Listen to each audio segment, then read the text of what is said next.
You can beat the rap, but you cannot beat the ride. A lot of us have heard that. I've seen that as an ex-state prosecutor and as a criminal defense attorney. But what do you think you really know about that? My next guest here with me today is president of Rare Breed Triggers, the company that markets, manufactures, and has the patent for the force reset triggers. They found themselves, and Lawrence personally found himself, in the crosshairs of the United States federal government and the Bureau of Alcohol, Tobacco, Firearms, and Explosives. I talked to any number of people who've been in a situation not unlike Lawrence's. I've heard the stories. Most of the time, they are fearful about speaking out about what goes into sitting in their seat. And I get it. I understand it. Lawrence, however, is not fearful about speaking out. And you get to hear why people say you can beat the rap, but you can't beat the ride. Joining Lawrence with me in my Wisconsin studio is also his patent attorney representing Rare Breed Triggers in different lawsuits,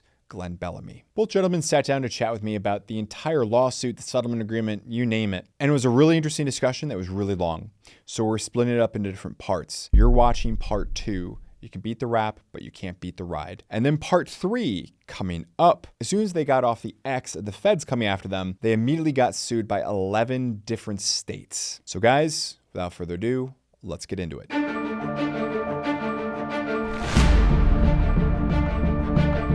Let's get into some of the spicy stuff here, okay? Because when you and I talked on the phone, right? Because we There's no spoke on the phone. shortage of spicy. There's no shortage of spicy. This is like bring on the paprika, bring on the cayenne pepper, ghost pepper, Carolina Reaper. This is like throw it in a blender and just dial it, right? That's right.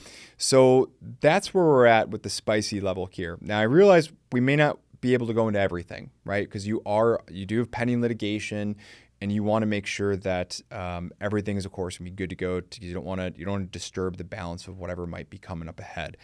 But I was bluntly really excited to hear about the fact that you were willing to go into some spicy stuff because I talk to all sorts of people who are at the receiving end of the government, and usually they get so beaten down, they're afraid to talk about anything. I hear the stories, but confidentiality oftentimes kicks in for me and I just can't do anything about it. Let's start with this. So what happened? Just kind of right off the bat, just chronologically, like what happened? How do they play? We go into business. We bring the first, generation FRT to market. It's doing well. I want to say that we're in business probably about 6 months, I think, before we get a cease and desist. Now, the cease and desist says you're making machine guns, you need to stop. Now, of course, I'm scratching my head going, all right, we've been doing this for 6 months. We are putting, tens of thousands of units, out into the market. And about when is this, when you got that cease and desist? I'm not great with times. Yeah, it was July of 21. Okay, that sounds about right, because we went to market for the first time in December of 2020. So we get this cease and desist, and I'm scratching my head going, this makes no sense. If you really thought we were selling machine guns, somebody should have been knocking on my door 24 hours after they figured it out, or somebody told them and said, hey, let's just have a conversation. What are you doing? Or show up and arrest me. But no, they let us sell for 6 months, and they're probably trying to figure out how to address it. So at that point, we kind of just said no. I released our first video. I want to say it was my very first video to ever put out. It was definitely aggressive and emotional, probably a little more than it needed to be. And we hired a PR firm at the time to help us put out a message telling the government politely, no, we will not, comply to your illegal demands. So we just stayed in business. They still never came to us. They did nothing. Now, what they ended up doing is sending a cease and desist to our contract manufacturer and told them to stop. Now, our contract manufacturer replied and said, look, we're engineers. We know the way this works. We designed it. We are manufacturing it. It does not do what you are saying it does in this cease and desist. We would be happy to sit down and talk to you, but for now, we're going to continue.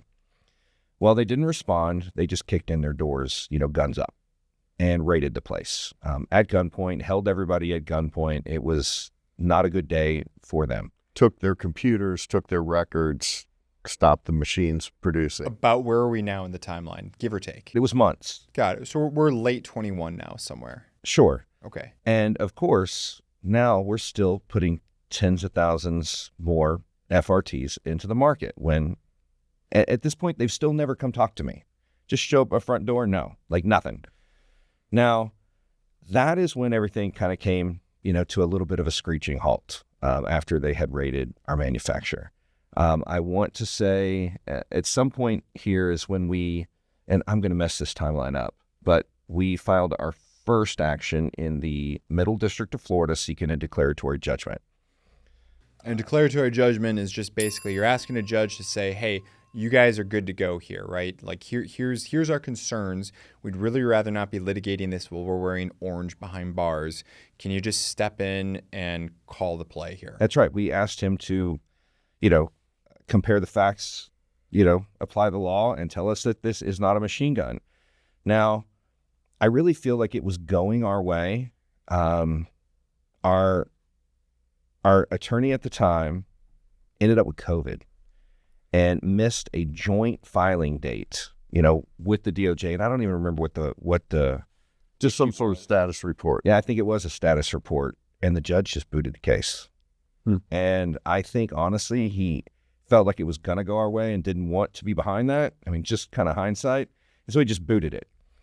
So keep in mind that at that point in time, here's another Supreme Court case, the Chevron doctrine was still in place, which meant there was deference to an agency's decision. The court was supposed to give them deference. If there was any ambiguity, defer to them. Well, that was still in place. Now, since then, that's been shot down also. But that was another difficulty in making this challenge, is that the court was giving the government every advantage and deference until we absolutely over the top proved otherwise. Yeah, this is football, but you're playing with 11 and they're playing with 20 on the field. Absolutely. And if at this point, we're still saying that single function of the trigger is crystal clear. It means exactly what it says. Now, of course, I feel like Chevron was never really fair when the agency is the one that actually creates the ambiguity.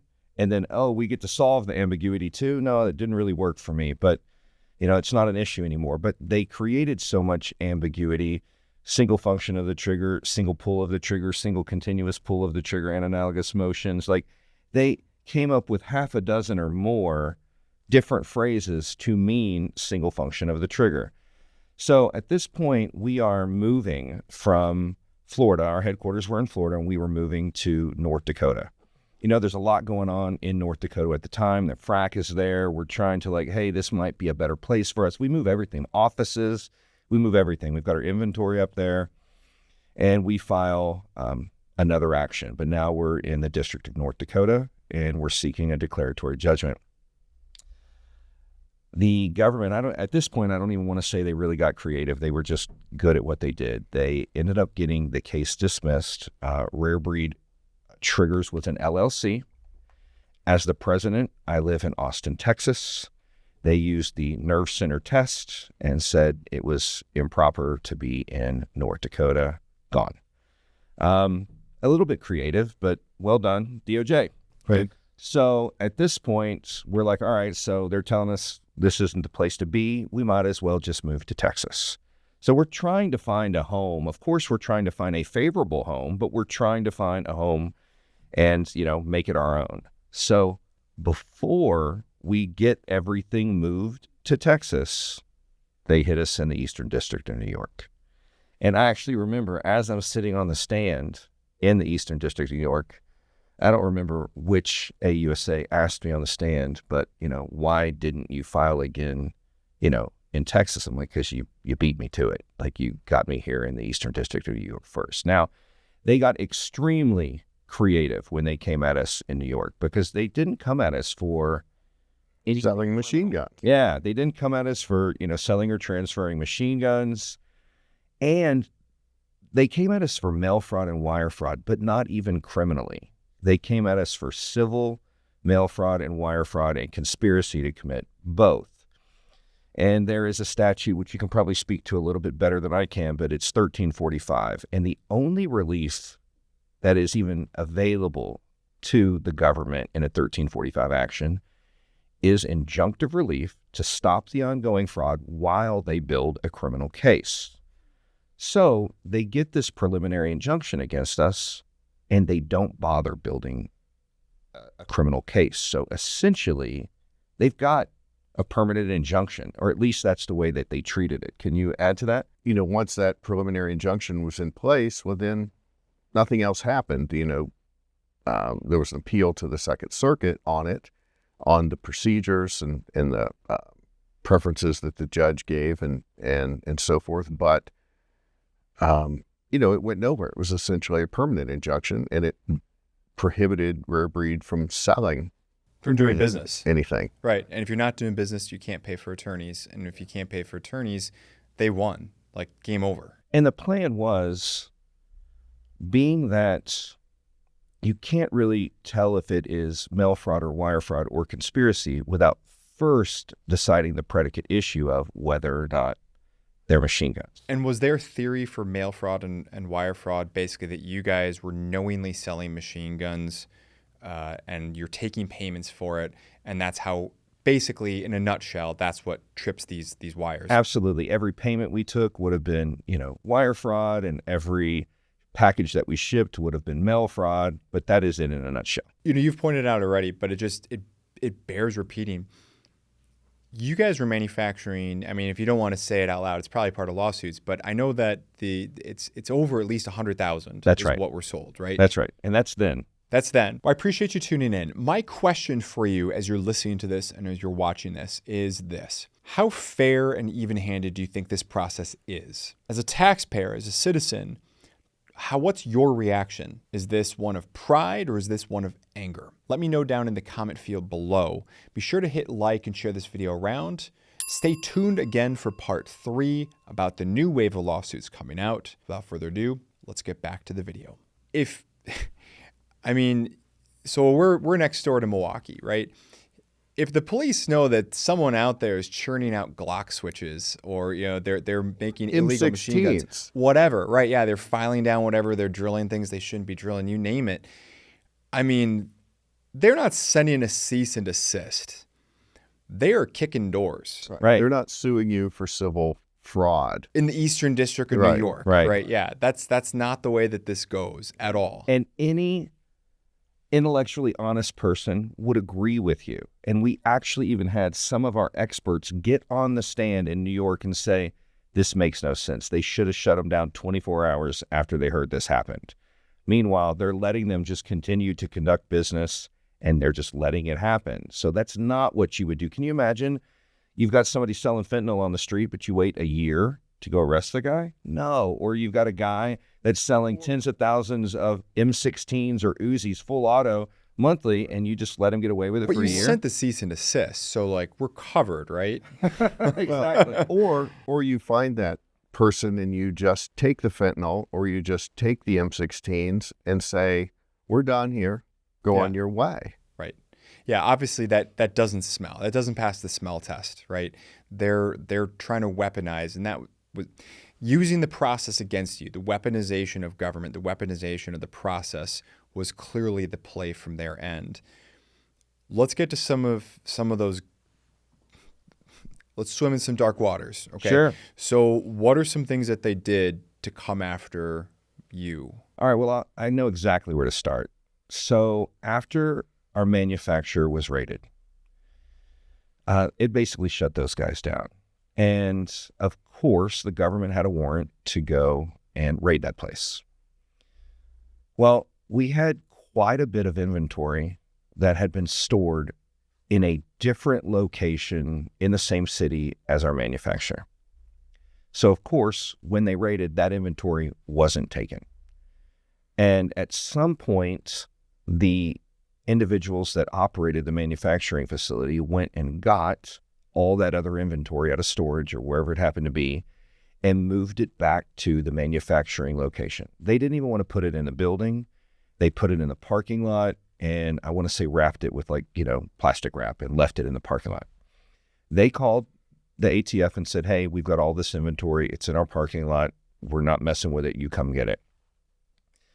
The ATF let it sit there, and they weren't in a hurry. Meanwhile, once again, 4 weeks. Weeks. these are machine guns. And how many machine guns are on this pallet or whatever? I want to say in the neighborhood of about just under a couple thousand. So like 1,800, I believe. So there's 1,800 machine guns sitting in a pallet in a parking lot that the ATF Have been notified of. now kicking indoors with their warrant. They've been notified of, but that seems like a secure location. Well, funny enough, it's in an unsecured parking lot that doesn't have a fence around it. Anybody could have pulled in and taken them at any time. Now, in their defense, does anybody know what's on that pallet? No, but had somebody taken it, it would have been legit. So I kept calling and saying, hey, send me my inventory, send me my inventory, send me my inventory, and they wouldn't do it. So I quit asking. I just got on a plane and flew to Utah and showed up at their facility unannounced. I walked in the front door and said, hey, I'm here for my And I have to say that because it's in transcripts of being on the stand and saying, hey, I'm here. So the guy was like, look, I'm not going to help you, but your stuff is here. So I went and loaded it all up and I took it. His hands are probably tied by, a bunch of lawyers as well saying, yeah, don't. Well, he kept saying, I'm going to have to report this. Right. And I'm like, do what you got to do, but I'm taking it. So the moment I walked out the door, he called the ATF and said, Lawrence DeMonico has come and stolen all of this stuff. All right, cool. So I am now driving from Utah back to Texas by myself, and I'm going. Now, I want to say it was like 3 o'clock in the morning. I'm just outside of Albuquerque, New Mexico, and I get pulled over. And I knew it was up. The jig was up right then. They, without a warrant. Is this like a cop? Were you speeding? Oh, no. It was about 12 fully kitted up ATF agents in, armor and machine guns. They knew exactly where you were. They had illegally tracked my phone. So, absolutely. So, they've got me pulled over. And I will tell you what, I spent a lot of years doing special operations, many, many years in combat. I've been on both ends of the barrel. This was one of the scariest things I've ever been through.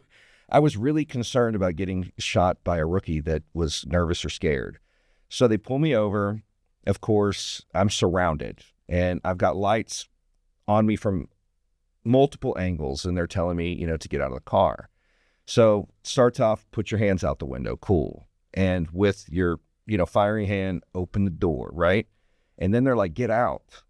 And they're screaming, get out, get out, get out. I've got a seatbelt on.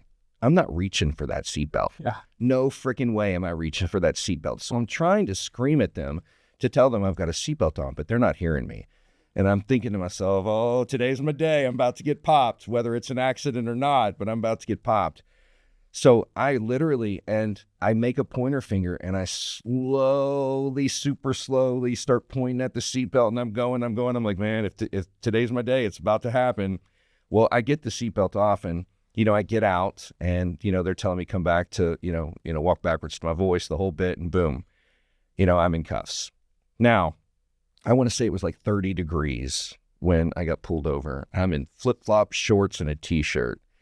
And I wasn't prepared for the cold. Like, why bother? I'm in a warm car. I'm driving straight through. I don't need to be, prepared for the cold. They had me on the side of the road for about 4 hours in cuffs. They took everything out of my car, seized everything. And at one point, this was pretty wild. Like I said, there were about 12. Cell phone, wallet. No. Okay. No, they literally didn't take anything of mine except for the triggers. That was it. So, and I could tell something wasn't right. There was a disagreement, an argument between the special agent in charge and one of the agents. And the agent that you could tell was like upset walked over to me as I'm kind of being, babysat by a couple of other agents, walked over to me and said, I'm really sorry that we're doing this to you. And the agents that were babysitting knew me as well from my videos and whatnot. So they all knew what was going down. Well, they ended up taking everything, loading it all up. And then the special agent in charge came over to me and said, here's the receipt of everything that we're seizing. but he wouldn't sign it. And I'm like, what's going on? Why won't you sign it? And then he's like, all right, we're going to let you go. And I said, stop. No way. I'm not doing this. You're arresting me. You're charging me. And he's like, no, we're not authorized to arrest or charge you.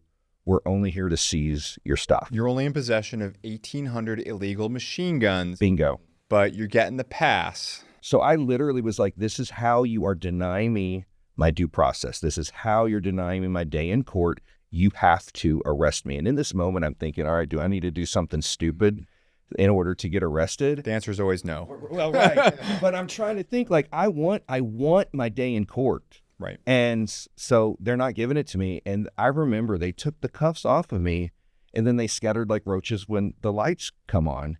And I was standing there on the side of the road going, what just happened? Like, I've got no idea how this just played out. You just got robbed by the ATF. Robbed at gunpoint by federal agents. And I'm going, scratching my head like, this didn't just happen. So I got back in my car and drove the rest of the way to Texas going like, just kind of in disbelief. And that is probably just one of the first things that kind of showed me that they were willing to lie, cheat, steal, break the rules, and do. It was the end justifies the means for sure. Right. Cell phone tracking. They're not going to arrest you for 1,800 machine guns, but they'll take them. Right. Right. And they're going to park you on the side of the road, shorts, flip-flops for 4 hours, 30 degrees. Now, I will tell you, there was one woman, and I don't know her name. I don't know that I'd even recognize her, but she could tell at some point, after probably about an hour, I'm starting to get, pretty cold. She went and to her own vehicle and got out like an ATF jacket and put it over my shoulders and put a beanie on my head so I didn't freeze to death. And I was appreciative for that. But still, hey, thank you for making me comfortable while you robbed me. Right. Yeah. They'll be a little gentle there. It's a family program. There's some things that I'm sure you and I could both use to describe exactly what that was, but we'll leave it there for now. Okay. So they've got that, and that's a weapon of intimidation. That's a weapon of we can find you and reach you whenever we want. There's a lot of things baked into that, right? Maybe we'll let the comment section unpack that. But they also went after you financially in a number of different ways. Can you speak to that? One of the AUSAs, and I'm just kind of put two and two together. And AUSAs, for those who don't know, are the assistant attorney USAs. So these are the federal prosecutors. That's right. We're talking about. The assistant U.S. attorney, and one specifically that had my number. Like, he hated me. And what was very interesting, he was always very nice to my face. How can they hate you? You got the world's best haircut. Yeah. Like, I don't know what you're talking about here. He was always very nice to my face and pleasant. And to be honest, I would love seriously, I'd love to have a lunch with him because I'd love to have an actual conversation. I don't think he'd have a conversation with me, but I'd love to know just what's, in that head of his. But he was actually one of the individuals that spearheaded Operation Choke Point. And Operation Choke Point, for people that don't know, was when the government was trying to kind of lean on banks to... You're being so gentle. Kind of lean on banks. Yeah, well, so gentle. Influence, encourage, whatever. Lean on banks heavily to fire, people in certain businesses. And firearms, companies were one of those industries that were getting debanked. So you're sitting next to an attorney. So I realized that, he may have a knife or a shiv to you. Let me be the one to put this into English. They were trying to kick firearm retailers, manufacturers, distributors, you name it, so that they could not have banking. And if you can't have banking, you can't send or receive payments. And that means you're out of business. Or take credit cards. Right. All that. Right. They were trying to literally put the firearms industry out of business because they know that they can't win on the Second Amendment. So they're going to have to be sneaky about how they fight these battles. Right. They'll find a creative way to get the job done to meet the same goal. Right. So I started getting debanked. And what was very interesting is I happened to be in Colorado visiting NAGR, and I was sitting down talking to Dudley, I believe, and my phone goes off. And I take it, and it's one of my private bankers. And he said, "Hey, I'm really sorry. This just came down from the top. I haven't been given a reason why, but we have to let you go. And this decision is unappealable. Your wife can stay, your children can stay, but any account with your name on it has to go. And I'm going, what the? And of course, I immediately make a few phone calls because I'm kind of in disbelief. And as I'm making phone calls, I get another phone call from another one of my banks. Totally different bank. Totally different bank. We're not talking same bank, different retail location. No. Totally different bank. Completely different bank. And same story. My private banker, we have to let you go. So I started getting debanked, and I'm going, man, they're really, really turning up the heat and making it difficult. And then there's more. I get audited. And that audit, I mean, I don't know if you've ever been through an audit, but it is not a lot of fun. Thankfully not, but I suspect I will be soon. Yeah, so they've been definitely playing games with, the IRS as well. So it was, whether I'm getting debanked or I'm being audited. It could just be coincidental, right? I doubt it. Anything can be a coincidence, right? But right, when you get 3, 4, 5 lightning strikes in the same location, it's something's going on here. And I had some help. So I reached out to Ted Cruz is one of my senators out of Texas. So I reached out to his office. They were extremely, welcoming. They couldn't even get answers for me about the banking. And they were putting in work trying to help. So getting rebanked was a huge, huge challenge. And I mean, honestly, the inconvenience was unbelievable alone. But, getting rebanked was a huge challenge. Which until after the settlement was final, it wasn't possible. No, banks would not touch me. I mean, Google me. Like it's not the best. So you're being accused of bank fraud, right. Wire fraud and mail fraud and things like that. And that's, it's not proven, but it's hanging out there. So I'll play the speculation game for you, maybe. So the question of how do we know that there was some sort of unseen actor that was contacting these banks to lean on them, to whisper in their ear, whatever descriptive definition you want to give it, right, is the timing of all this. Right, sure. Right? Because if you get debanked from one because maybe they Google, they see lawsuits, they see this, they see that, I can appreciate that. Banks are extraordinarily risk-adverse entities, just like lawyers and accountants and a couple other professions. They don't like risk. The sneaky thing for me here is obviously the timing. You're saying that two completely independent banks went through the same process and arrived at the same conclusion within less than 30 minutes. Less than 30 minutes from right. each other? Again, doesn't pass the smell test. I'm not buying that. No. There's some sort of unseen actor that's pushing this along someplace. And that's why I kind of just, without pointing fingers and naming names, I just feel like it's highly likely that it happens to be the same AUSA that is working against me that was also the spearhead for Choke Point. And you mentioned something there, which was just how inconvenient this is. So they're coming at you from all these different directions. They're taking away banks. They're auditing you now through the IRS. This all costs two things: time and money, right?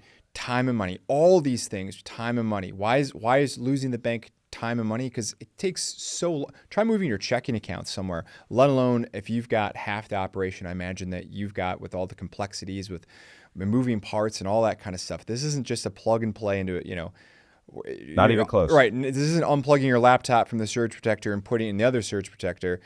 There's a lot of stuff. And that if it isn't you doing it, it's employees on payroll doing it.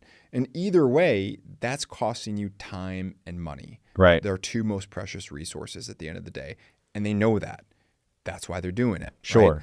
And the same thing for the audit, time and money. I mean, accountants, they're not too cheap either, right? At least the good ones, the ones that you want, they're not too cheap.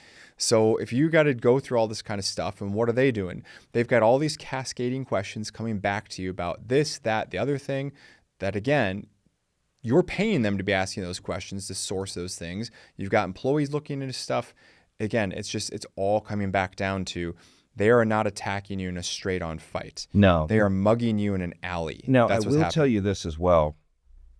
When they brought the case in the Eastern District of New York, they started off with an ex parte hearing. seeking a TRO to shut us down. An ex parte hearing means that you guys are not there. They're running on their own initiative. There's only one team on the field. Yeah, there's only one team on the field. Let's see if they can score. And so they were seeking a TRO, a temporary restraining order, in order to shut us down, before they moved for a temporary preliminary injunction. So we weren't there to defend ourselves. And at that point, there was some really dirty things said, some outright lies that were told to the judge in this hearing. I could give you the details. I don't know, I'll give you for instance. Here's a good one. I am the president of Rare Breed Triggers. I am also the president of Rare Breed Firearms. They are two separate companies. Rare Breed Firearms is not a manufacturer. We design and patent lower receiver designs, and then we license those designs out to other manufacturers that will manufacture them. A federal agent got on the stand and told the judge that Rare Breed Firearms manufactured and sold lower receivers into New York. Rare Breed Firearms has never manufactured a firearm in history. Doesn't have an FFL. And as a special agent from the ATF, he should have known that. He shouldn't have gotten on the stand without actually verifying that information. So it was information like that that led the judge to actually issue the TRO. It's, things that were untrue. Now, I feel really lucky that the judge didn't give them the relief that they were seeking in that ex parte hearing. They asked the judge to freeze all of my assets. And thank goodness she didn't do that in that hearing, because that would have been a completely different story. Right. I mean, at that point, that goes to a Sixth Amendment issue, right? How can you hire attorneys if all the assets are frozen? And I think that might have been the reason why, she didn't. But they asked for it. I mean, they were going for the jugular for sure. And that just goes to show you that the ATF is not about protecting rights. They're about going for the jugular whenever they feel like it, right? And they're moving the goalpost on you while they do it. Now, I would like to believe we would not be sitting here having this conversation today if it weren't for the change in administration. The ATF under the Trump administration has changed significantly. Now, that doesn't mean that there aren't still some deep state actors that are still just doing whatever they want or pushing, an alternate agenda at the ATF. But if it weren't for them, we wouldn't have this agreement. We wouldn't be moving forward in the way that we are. But yes, I do believe, especially under the previous administration, they were definitely acting outside of the law in acting as tyrants for sure. Right. And that just goes to show you that, to Glenn's earlier point, elections have consequences. Right. And, people, particularly Second Amendment folks, sportsmen, sportswomen, you name it, people get really down about going out and voting. I'm just one person. What does it matter? This is it. I mean, this is a clear-cut example of this is what your vote does, right? And this is not a right-left thing. This is just simply a pro-Second Amendment thing is what I'm talking about right now when I say that, right? Because if the left turns into be super pro-Second Amendment, great.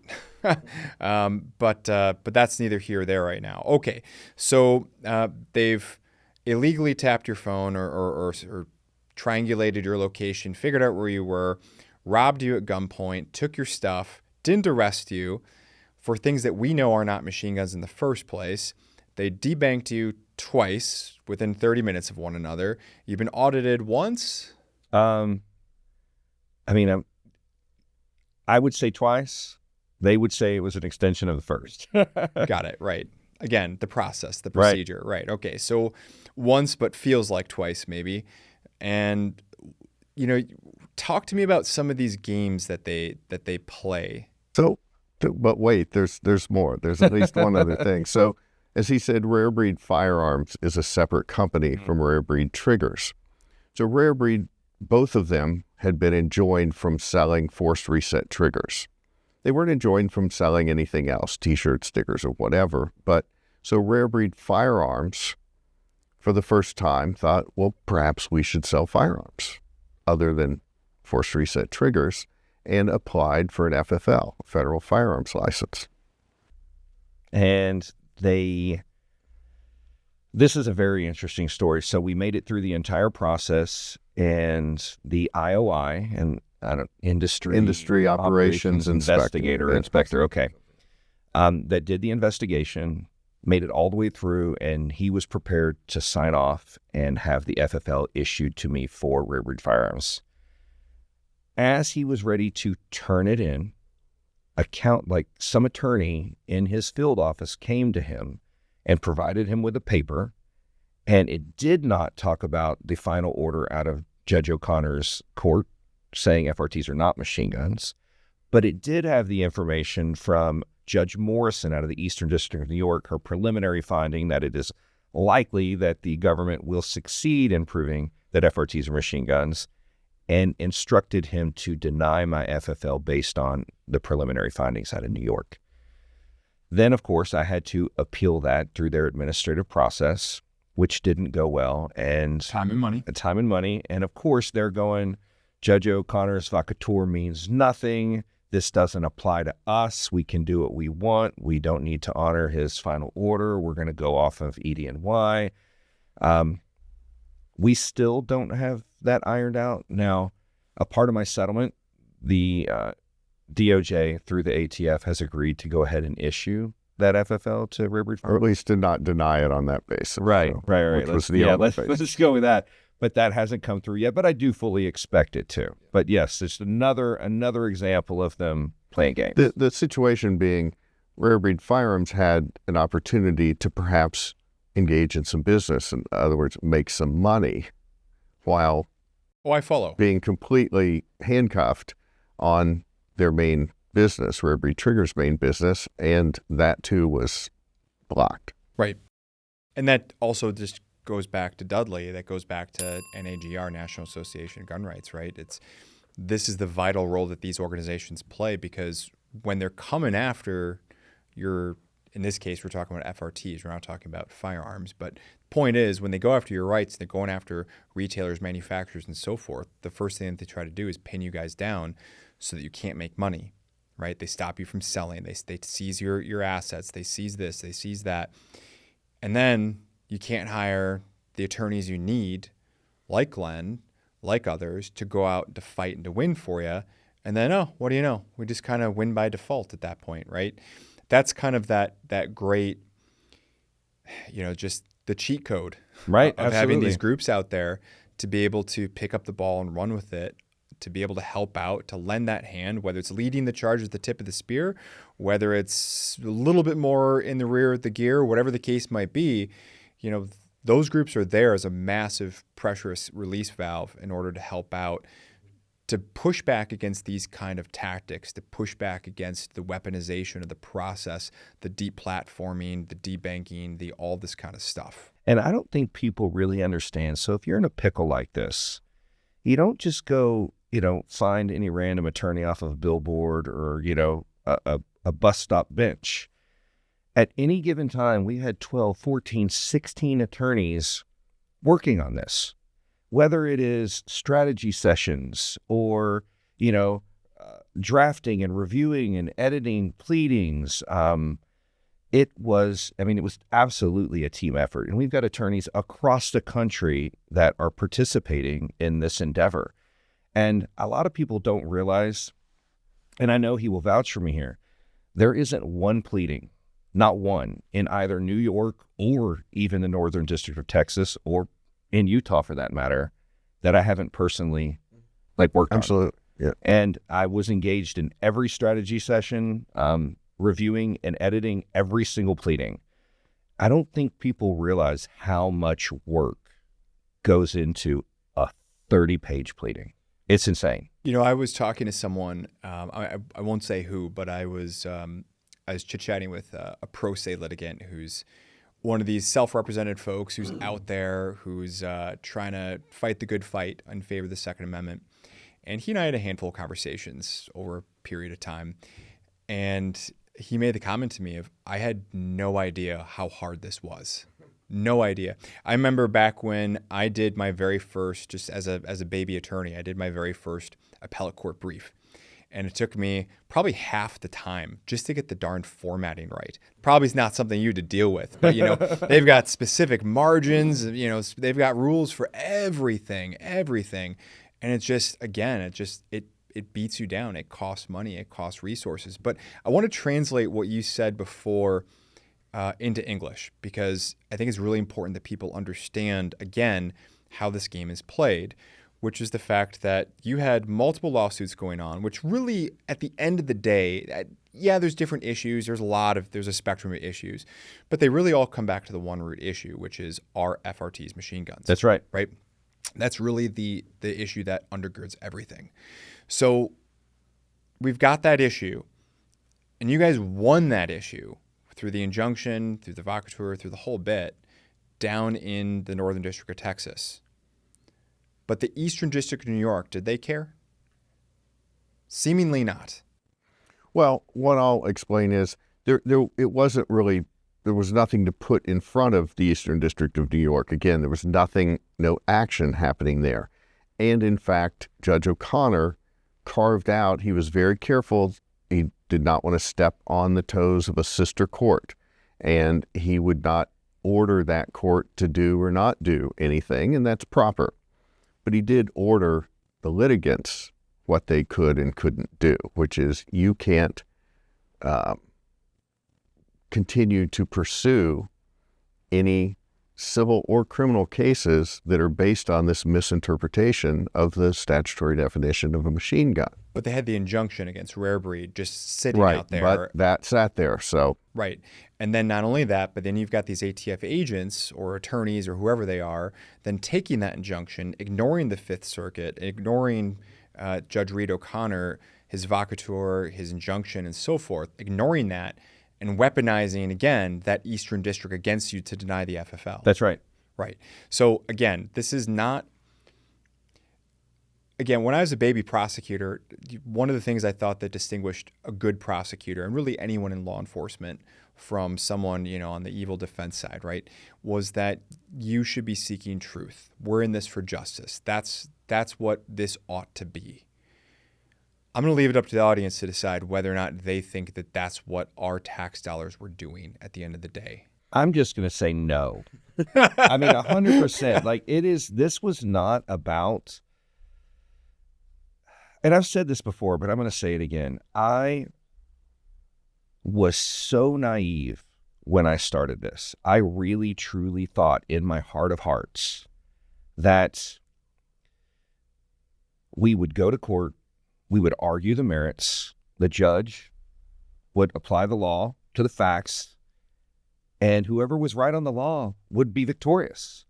And boy, was I wrong. I couldn't have been any more wrong, because it's not about, well, at least in my situation, it wasn't about justice. It was, they had a goal, and the goal was to just at any expense stop FRTs. So it was lie, cheat, steal, anything they needed to achieve the goal. And it wasn't about seeking truth. It wasn't about justice. We see the people who have not been in the justice system before, who have not been in the court system before, we think that this is where the battles ought to be fought, should be heard by a fair judge who will apply the facts or the law to the facts to the law, you name it. Maybe there's a jury that's involved at some point. And whatever happens is whatever happens. If you don't like it, you appeal it. But bottom line is, this is where it happens. It's a clean, orderly process. And instead, you found yourself, as I mentioned before, getting mugged in an alley over and over and over again, as different sections of the government was weaponized against you and was weaponized against Rare Breed time and time and time again. And they don't have to win in court. No. To win the war, whatever that is. Yep. They don't have to win in court in order for them to get what they want, because this isn't about winning in court for them. This is about them getting what you want. And I think that that's one of the really important things that people need to understand. They can lose while still winning, because they can wear down the time and resources, deplete everything, and just force the other team off the field, even though it's only the second quarter. And you know the saying, you might beat the rat, but you might not beat the ride, or you can't beat the ride. I literally, in a deposition, Here's another not playing fair. I'm being deposed. We're in Northern Virginia. The DOJ, AUSAs, didn't want to let me take breaks. They didn't want to let me take a lunch. We're in a 7-hour deposition. It took my counsel quite literally raising hell to force them to let me have a lunch. And at one point when we stopped for lunch, one of the AUSAs walked over to me and said, even if we don't beat you, I'm going to bankrupt you in the process. And my jaw was on the floor. I couldn't believe that this had just been said to me. And yeah. The mask is off, right? Right. Right. So I'll say that, are there people who have a different thought on guns and the Second Amendment and disagree with us? Absolutely, there are. And they're very passionate about it. They truly, genuinely believe what they believe. The distinction comes in is that it's not the executive branch's role to say, these are dangerous, these ought to be illegal. You take those arguments to the legislature and say, these ought to be illegal, make them illegal. But when you have a law that defines what is a machine gun and you don't like it, you don't get to just twist it and bend it. You have to go back to the legislature. And that's where Judge O'Connor was criticizing them for doing it wrong, taking it into their own hands to try to twist it and things, even if their purpose is good and righteous. It's not how you do it. It's not our system. And even if you think these are very dangerous and very bad, you don't make up the law and pretend it says what you wish it said. You have to go to the legislature and convince them. Anything else that you want to say to the folks who believe Rare Breed threw in the towel? I've heard traitors of the Second Amendment. I've heard turncoat. I've heard all sorts of things. I mean, hopefully by now, if they've made it this far in the video, and let's be realistic, most of those people probably, clicked out right away, right? Because they've got their viewpoint. Right. But what would you say to them now that they've heard all this? Well, I think it's really important to remember, one, you need to take into account and understand our position, but from a bigger perspective, like understand the entire situation from a 30,000-foot view. Okay. Then say, all right, we've got this settlement agreement. And what does this settlement agreement do? Well, number one, that the settlement agreement actually, Judge O'Connor's order only required that the government give back triggers that were seized from the named plaintiffs and then anyone that was a member of NAGR. Now, this is a very important point because the government was also trying to argue that it would have only applied to members of NAGR at the time the complaint was filed. Now, there is precedent to say that it could apply to anyone that even became a member later, even after today. But now we're arguing. Now, the settlement agreement is everybody, no matter what, gets their trigger back. So this settlement agreement did broaden up even the relief granted by Judge O'Connor. But now let's just say, for whatever reason, that this settlement agreement doesn't stand. Let's say that the next administration comes in and they rip it up and toss it. Well, guess what? Now we're even in a better position to fight than we were before we signed into the settlement agreement. But then even if they do rip it up, it's going to fall back to the final order of Judge O'Connor and the relief that he granted.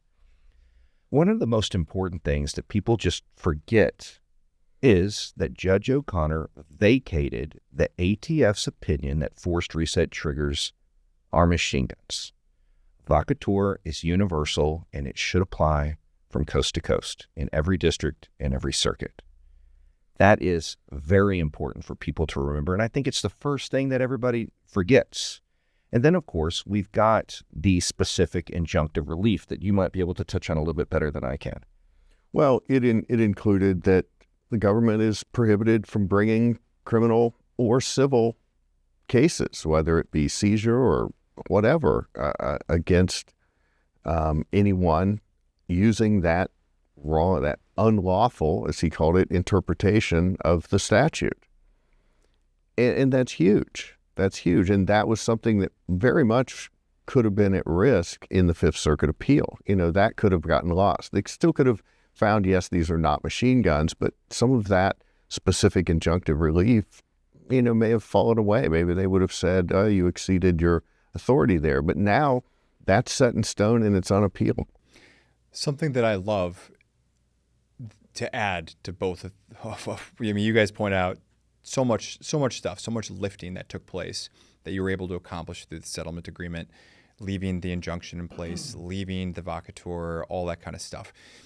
The forum selection clause, right? If people have a problem, if someone has a question, if something might be in violation, we don't go back to the Eastern District of New York. Right. We're going back to the Northern District of Texas. We're going back to the home field. And from a future-oriented perspective, from a forward-looking perspective, you've locked down home field through the playoffs. That's huge. That's not only huge for you guys, that could be huge for anybody who is going to try to leverage this settlement agreement, right? And that... Or try to destroy it. Right. Either way. Exactly. So that's something that's going to be really, really important here. And unfortunately, I tend to think that you guys will find yourself back in court dealing with this. It's inevitable. Which is a great segue to the fact that you're back in court dealing with this. So no sooner than maybe you put down your glass of scotch, your celebration about the settlement agreement. And it was rye. Rye, okay, all right. Rye.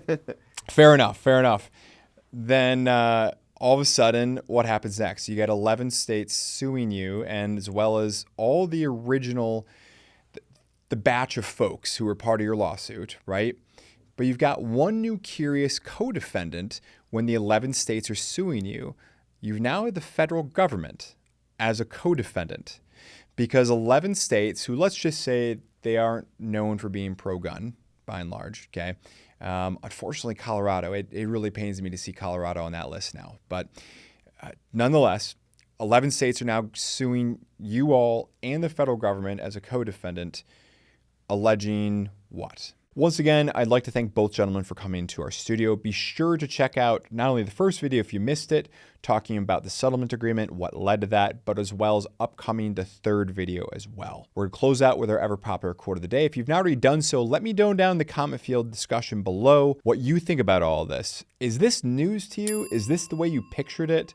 Let me know. We're going to close out with our ever popular quote of the day. This one comes from Thomas Jefferson, who said, quote, "The Constitution of most of our states and of the United States assert that all power is inherent in the people, that they may exercise it by themselves, that it is their right and duty to be at all times armed," end quote. Thomas Jefferson, writing in 1824. I appreciate you sticking around. I'll see you in the comment field and in the next one. Take care. Thanks for sticking around to the end of the video. If you enjoyed this one, please feel free to check out some of our other great content, and we'll see you in the next one.